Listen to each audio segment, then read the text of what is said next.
vestido de glória e majestade eternos. Nós te agradecemos, nós te louvamos e te bendizemos, porque somente tu és santo.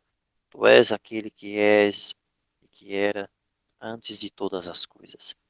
Nesta noite, nós te agradecemos pelos privilégios e pelos dons que recebemos em Cristo Jesus, nosso Senhor.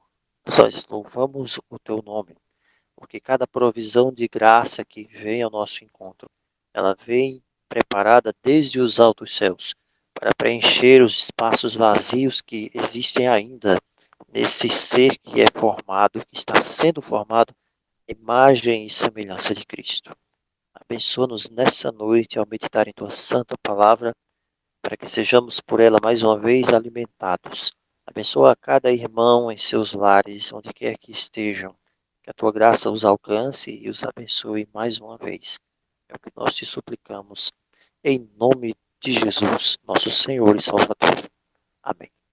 Amém. Amém. Amém. Glória a Deus. Amém. Nós vimos que Paulo ele apresentou uma discussão geral sobre os dons espirituais. Em 1 Coríntios 12, Paulo não insistiu no problema no problema que a capacidade de falar em línguas havia se tornado para a igreja de Corinto. E aqui ele acompanha essa discussão sobre os dons espirituais. E ele então vai chegar no capítulo 13. Esse capítulo 13 é considerado como o hino sobre o amor, não é isso? Ainda que eu fale as línguas dos homens e dos anjos, se não tiver amor, nada serei. Então, esse amor aqui apresentado por Paulo é o maior de todos esses dons, esses valores espirituais. E para que ninguém perdesse, então, essa linha de pensamento, Paulo vai retornar mais uma vez a esse problema que foi introduzido lá no capítulo 12. E agora ele vai escolher a profecia. E a profecia é um dom que é eminentemente relacionado à fala. E Paulo vai mostrar que o falar em línguas, não importando quanto essas línguas sejam compreendidas, ele não ocupa a mais importante de todas as posições, né? Ele vai ocupar uma posição inferior. Então, quando se baseia nesse raciocínio, algumas pessoas entendem que esse falar em línguas, ele não pode ser considerado, ele não é uma evidência incontestável, indispensável de que alguém realmente tem o Espírito Santo, de que alguém foi batizado com o Espírito Santo. Não é.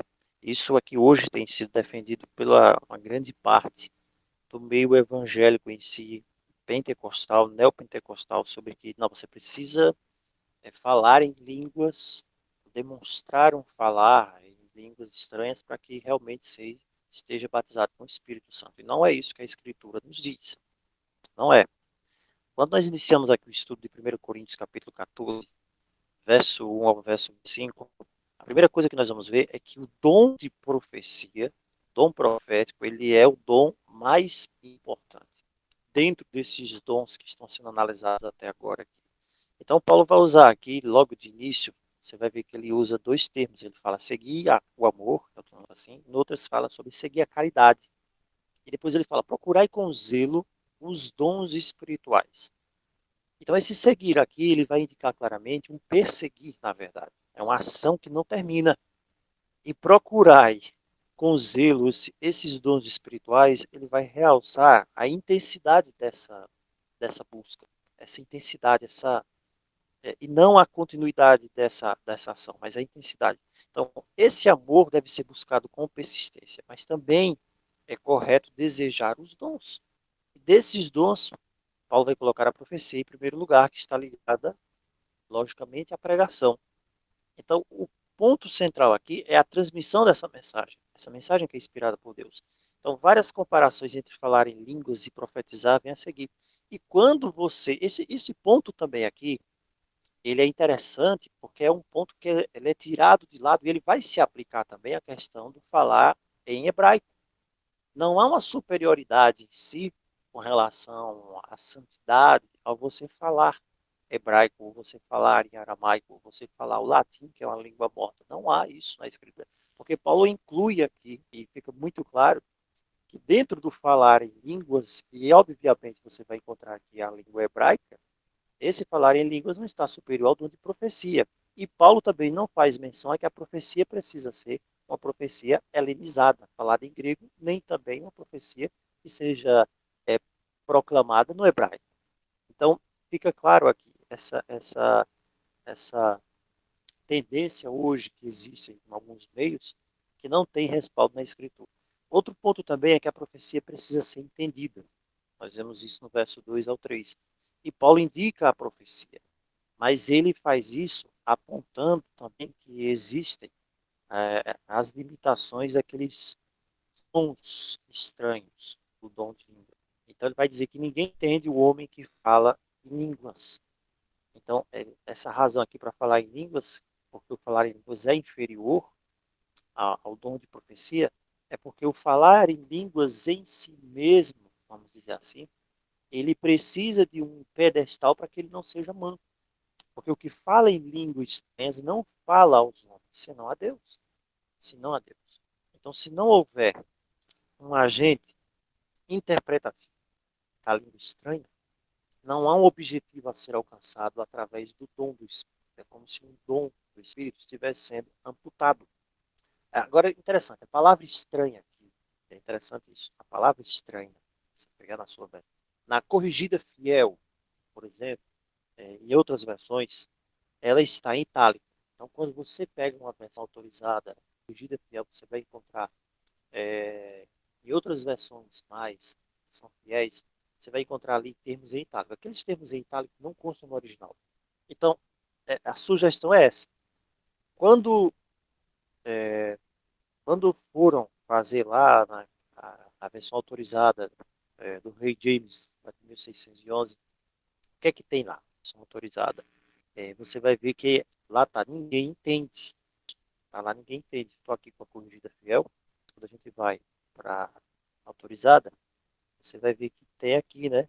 Esse, tá? Nós vamos ver aqui, ele fala que fala em uma língua desconhecida, porque nenhum homem o entende. É isso que está na King James em português, né? Fiel. E, e em espírito ele fala sobre mistérios, línguas estranhas aqui, tá? Né? Um idioma desconhecido. Mas o que é que acontece aqui? O homem que pratica esse dom, fica claro, ele não está falando aos homens, mas está envolvido em uma expressão pessoal de louvor a Deus. Esse é o outro ponto também, né, que eu vou falar. Esse falar aqui não serve para evangelizar e também não serve como demonstração, como nós já vimos, de haver um mover do Espírito. Não, não serve. Então, esse espírito aqui, ele com certeza vai se referir ao próprio espírito, o interior da pessoa, a capacidade mental da pessoa, ter a sua comunicação com Deus. Então a pessoa está ali recebendo mistérios. Então a questão mais é de receber mistérios, revelações desconhecidas, do que ela mesma em si, ela transmitir esses mistérios. Então a pessoa está falando de um mistério que nem ela também sabe, porque na maioria das vezes, após aquele momento finalizar esse êxtase espiritual, ela tanto pode saber o que aconteceu, como ela pode não saber o que aconteceu. Lá no verso 3, ele fala agora, ao contrário da questão do dom da língua, é que a profecia, ela é compreendida. A profecia, ela entra agora num tônus de compreensão. Ela precisa, ela tem esse dom natural de ser compreendida. E ela vai contrastar com isso aqui, com esse êxtase. Porque a profecia vem para edificar, a profecia vem para exortar e para consolar. Então, o sentido aqui é construir, é um processo de edificação, e isso somente pode ser feito pela profecia, pela profecia.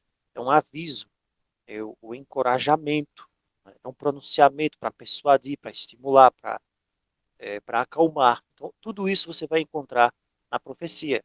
É por isso que ele vai dizer também que a profecia edifica a igreja. A profecia precisa ser entendida porque ela vai edificar a igreja. A igreja em si que é edificada não é o templo, como nós vemos, mas é um grupo de pessoas.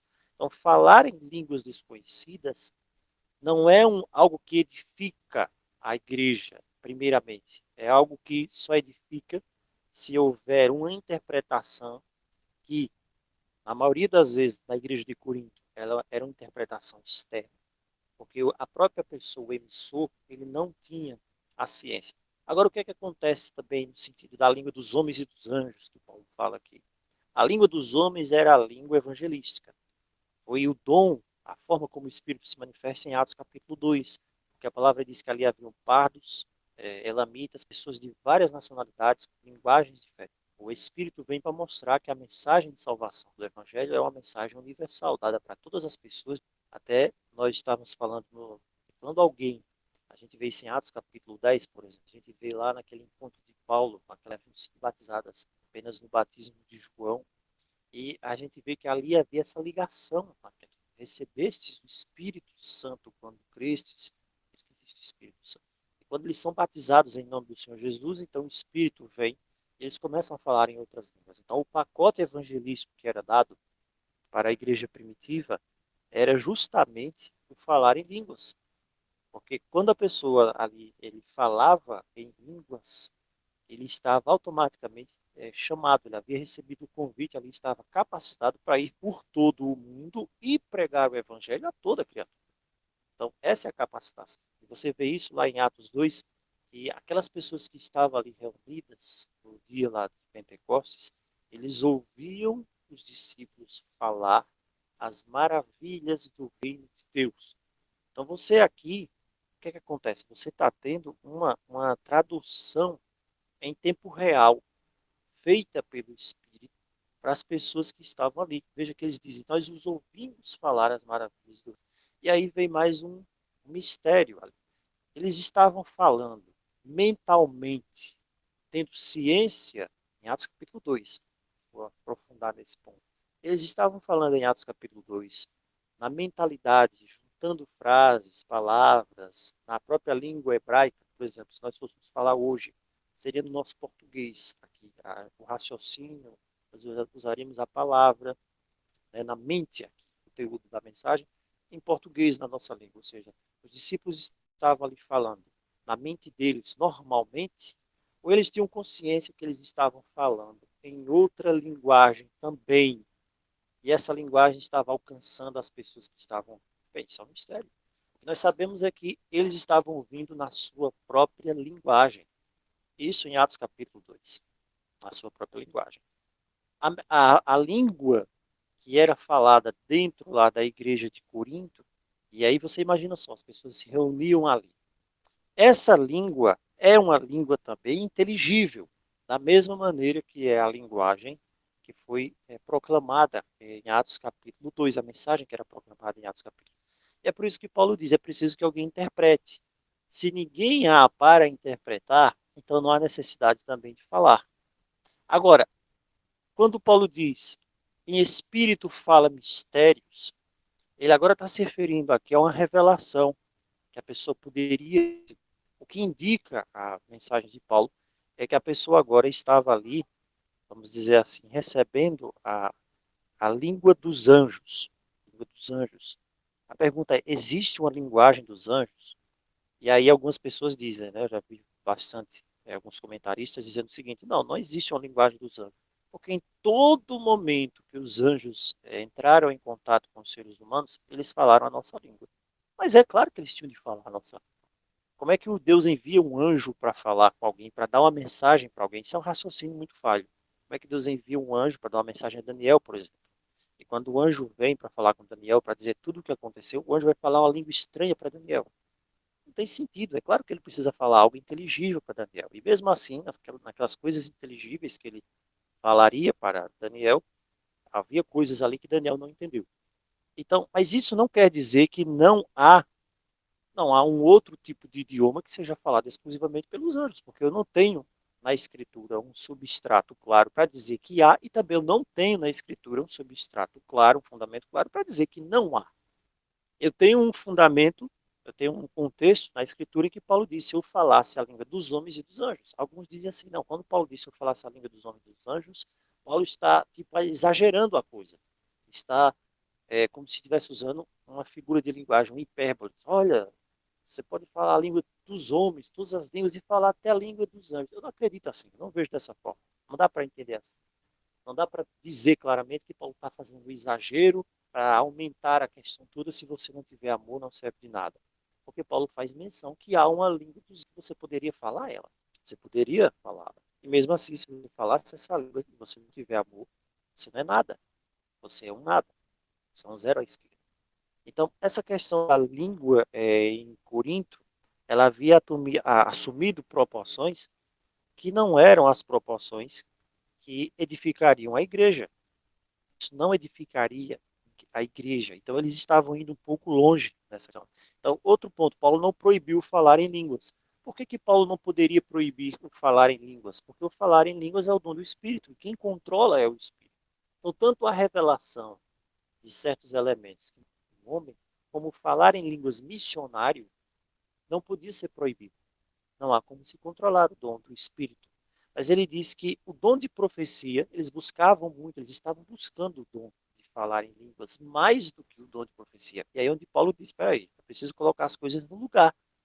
Falar em línguas, começar a falar aqui línguas estranhas aqui, só para... Está edificando o quê? Não está edificando nada aqui, porque todo mundo aqui já está edificando-se, sendo edificado. É preciso que esse instrumento de evangelismo seja usado uma eficiência necessária para que possa ir buscar outras pessoas. Então, esse dom foi dado especificamente para evangelizar o mundo. Se você não está evangelizando o mundo, você não está entrando em contato com uma pessoa de outra nacionalidade, o dom de línguas ele vai ter que ficar guardado ali.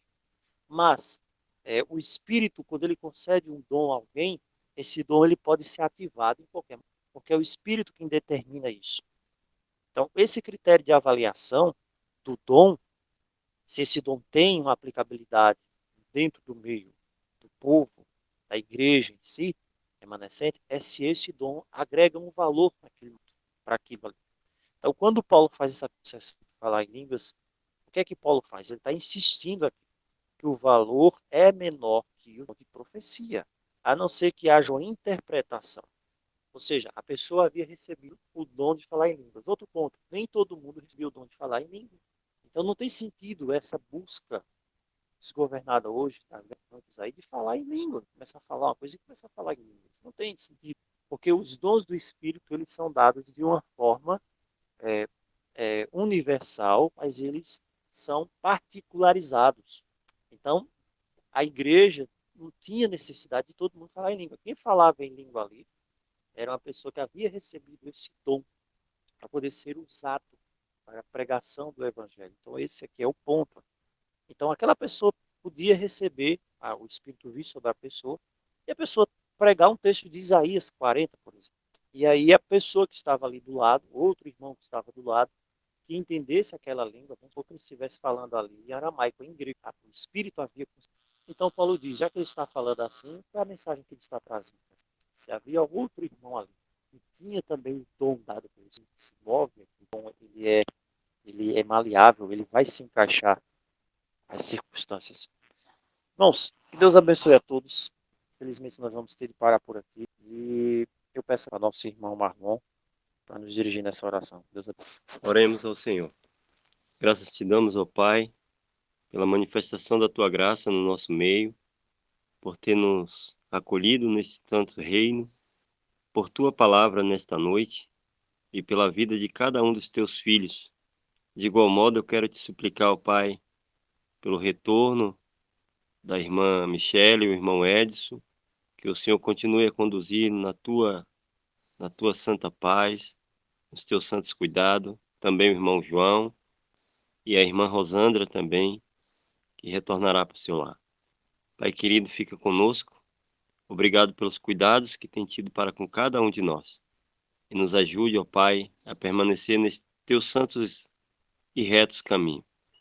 Nos guia, ó Pai, pelas veredas da tua santa justiça, e segundo o teu santo querer e os teus propósitos, se cumpra em cada um dos teus filhos. Em nome de Jesus. Amém.